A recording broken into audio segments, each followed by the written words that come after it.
You know the moment. Two options in front of you, both defensible, both have a good argument, and somewhere in the middle of trying to decide, someone says, just let the peace of God rule your heart.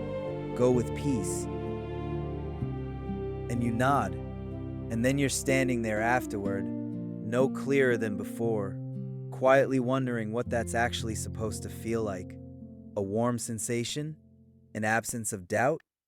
How do you know when peace has ruled anything? Here's the problem. Rule is a soft word in English. It sounds like a mood you're supposed to maintain. Stay calm, stay peaceful, and the right answer will somehow surface. The Greek word Paul actually used is not soft at all. It's a courtroom word, a sports word. It describes a specific job, one with a title, a function, and the final say. And once you see what that job is, let peace rule, stops being a vague feeling to wait for, and becomes something you can actually use in the next hard decision you face. But first, the letter this comes from. Paul is writing to a church in Colossae that's being quietly pulled apart by false teachers, people insisting the believers needed extra rules, secret knowledge, special observances on top of Christ in order to be right with God. Subtle stuff, not outright rejection, addition, just one more requirement, and one more after that. And Paul's argument through the whole letter is, Christ is enough. Nothing needs adding. Chapter 3 is where he gets practical. Kindness, humility, patience, forgiveness. Then this line, let the peace of Christ rule in your hearts, to which indeed you were called in one body, and be thankful. Now, the word rule in Greek is Brabeuo. And in everyday Greek usage, outside the Bible, this word had one specific meaning. It's what you call the umpire at the public athletic games, the Brabeuo, the official who presided over the contest and made the final call on who won. Not a cheerleader, not a mood in the crowd, the person whose decision was final. So read the verse again with the actual job description in it. Let the peace of Christ be the umpire in your hearts. Which completely changes what you're being told to do. You're not waiting to feel peaceful before you act. You're appointing peace to a position, the one that makes the call. Picture a contest with several competing voices inside you. Fear arguing one direction, pride arguing another, exhaustion arguing a third. Brabeuo says, peace holds the whistle. Peace says who's out of bounds.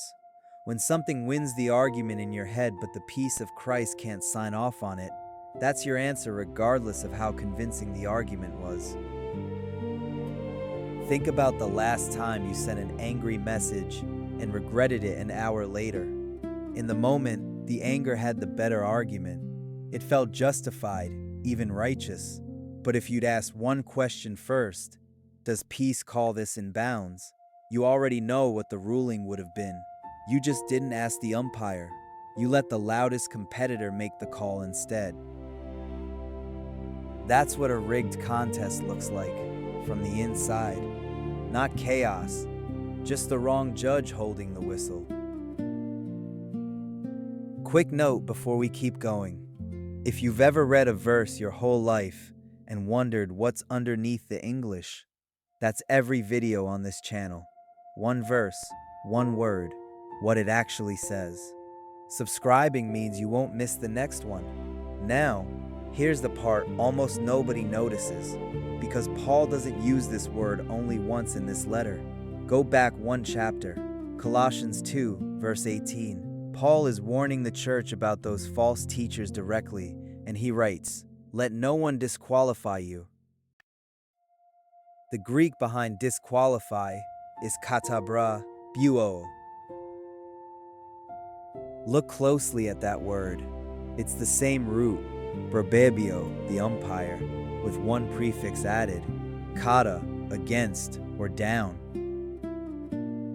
Katabrabeuo means to rule against someone unfairly, a corrupt umpire, a judge who takes the prize that should be yours and awards it somewhere else, through favoritism, through a rigged call, through rules that were never really the standard. Do you see what Paul just did? In the same letter, using the same picture, he names two judges. In chapter 2, false teachers acting as a corrupt umpire, trying to disqualify you over rules that were never the actual standard. Special diets, visions, self-made religion, extra requirements Christ never asked for. In chapter 3, the peace of Christ, appointed as the true umpire, whose call you can actually trust. One arena, two judges, and Paul is telling a confused, pressured church exactly how to know which one is calling the game honestly. A rigged umpire creates anxiety on purpose. More requirements, more uncertainty, more of, you can't be sure you've done enough. That pressure is the tell. It's how you recognize katabrabeuo at work, even now, even when it's not a false teacher, but your own inner voice piling on one more condition before you're allowed to feel okay. The true umpire does the opposite. Peace doesn't add requirements. It renders a verdict you can actually rest in. And if you've ever noticed that voice, the one that keeps moving the goalpost, that never quite lets you rest even after you've done the responsible thing, that's worth naming. It's not always a person standing in front of you with a false doctrine. Sometimes it's a habit of mind that learned, a long time ago, that peace has to be earned one more time, every single time. Katabrabeuo doesn't always arrive wearing a robe and making a speech. Often it just sounds like your own voice, quietly certain you haven't done enough yet. So here's what this looks like on an ordinary Tuesday, with an ordinary hard decision. You lay out the options. You let each one make its case, and there will always be a case, because the anxious argument is usually the most persuasive voice in the room. It knows exactly how to make urgency sound like wisdom. Then you ask one question of each option. Does the peace of Christ call this in bounds? Not does this feel good? Not am I certain? Just does this survive contact with Christ's peace? Or does it only survive as long as you avoid looking at it directly? Sometimes the honest answer is that peace can't rule on something yet. There isn't enough information, and the umpire hasn't made a call. That's not a failure either. A good umpire doesn't rule before the play is over. Notice too what comes directly after the command, to which indeed you are called in one body, and be thankful. The umpire isn't ruling in isolation. This verse sits inside a passage about a whole community, bearing with each other, forgiving each other. The peace that arbitrates your heart is the same peace meant to arbitrate a room full of people who don't naturally agree. Which means Brabeuo isn't just personal, it's how a divided church or a divided mind finds one verdict everyone can actually live inside. And that last word matters more than it looks. Be thankful. In Greek, eucharistos, grateful, well-pleasing. Paul doesn't end the sentence on vigilance, watching for the next rigged call. He ends it on gratitude, which tells you something about how this is supposed to feel once the true umpire is actually holding the whistle. Not tense, not exhausting. A verdict you can thank God for, instead of one you have to keep relitigating in your head at midnight. So here's Colossians 3:15, the way it was written. Not a feeling to chase until you find it, a judge to appoint, and then to trust, even when a louder, more convincing voice is arguing for a different outcome.